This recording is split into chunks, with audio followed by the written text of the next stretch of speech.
Hello guys! I'm here to share another video. Hulaan niyo kung saan to. Yes po, ito po yung Vortex. It's one of the famous here in Singapore. And now we are riding the SkyTrain so that we can experience the view from above na makita namin yung Vortex. And here are my kids na sobrang excited kahit hindi mukhang excited. With my two boys, nakatwining pa sila yan guys, overlooking the view. So ito na nga guys, this is the outside of the airport, of the Changi Airport. Of course, naka-SkyTrain pa rin kami, so hindi ka pwedeng bumaba. Now, SkyTrain is mode of transportation here in Changi Airport so that you can transfer from Terminal 1, Terminal 2, or 3. So, para ma-experience mo yung view from above, na makita mo yung vortex, you can ride the SkyTrain going to Terminal 1.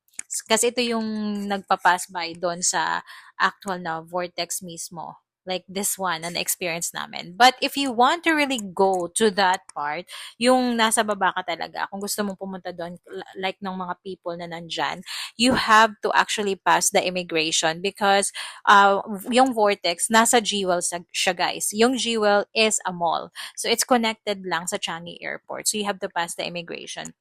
But if you are in transit lang naman, or if you are gonna have a connecting flight, you can ride the SkyTrain just to experience that view ng vortex without clearing the immigration.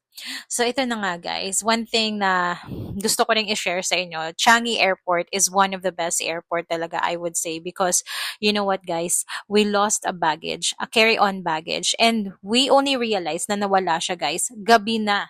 Nasa hotel na kami na tutulugan namin nung na-realize namin na nawala siya. So what I did immediately is to file a report sa Changi Airport.